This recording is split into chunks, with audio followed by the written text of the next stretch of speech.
Madalas ba kayong mag-aaway ng inyong partner? Sobrang hirap na ba sa inyo dahil lagi kayo nag-aaway?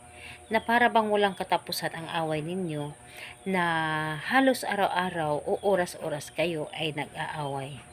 Gusto nyo ba na matigil ang pag-aaway nito at lagi na kayong magkakasundo? Yung tipong nanglalamig or malamig na ang sitwasyon sa inyong dalawa. Yung tipong kahit anong init ng ulo ay maidadaan ito sa malamig na usapan. Hello mga guys, kumusta kayo? Panibagong araw, panibagong video na naman tayo, and sa araw na ito ay isa na namang video ang aking ituturo sa inyo na simpleng gabay o simpleng pamamaraan na makakatulong sa atin.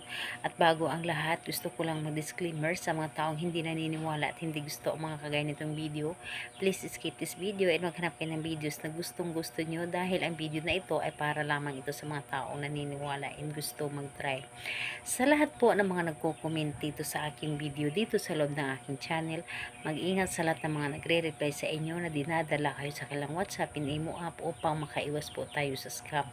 Ngayon po, ituturo ko sa inyo paano nga ba natin palamigin ang sitwasyon na laging mainit ang ulo ninyong dalawa.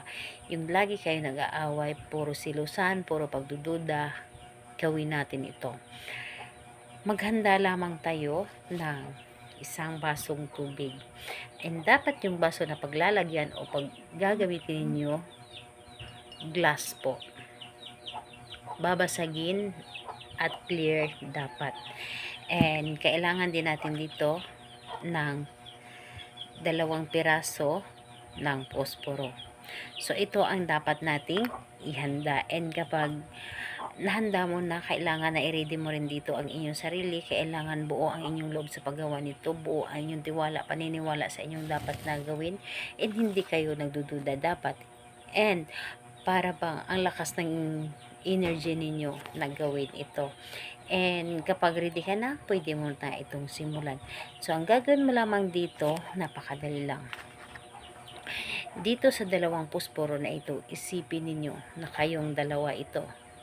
Isipin ninyo na kayong dalawa ito, and kailangan na isipin mo dito na maging tahimik na kayong dalawa, hindi na kayo mag-aaway, palagi nang malamig ang inyong mga ulo.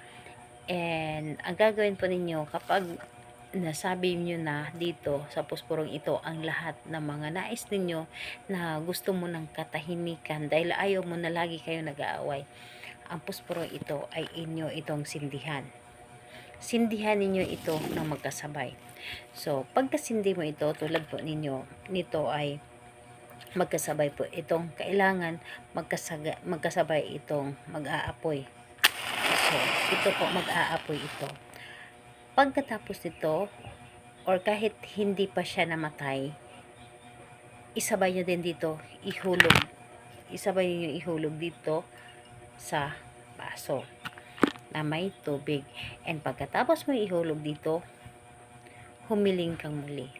Humiling ka muli dito sa inyong mga nais. Kung gaano mo kagusto na hindi na kayo mag-aaway, kung gaano mo kagusto na lagi ng malamig ang ulo ninyong dalawa, hilingin po ninyo dito kung gaano ninyo kagusto na lagi na lamang kayong masaya. And pagkatapos nito, hipan mo ito ng 3 beses. Hipan ninyo dito sa loob.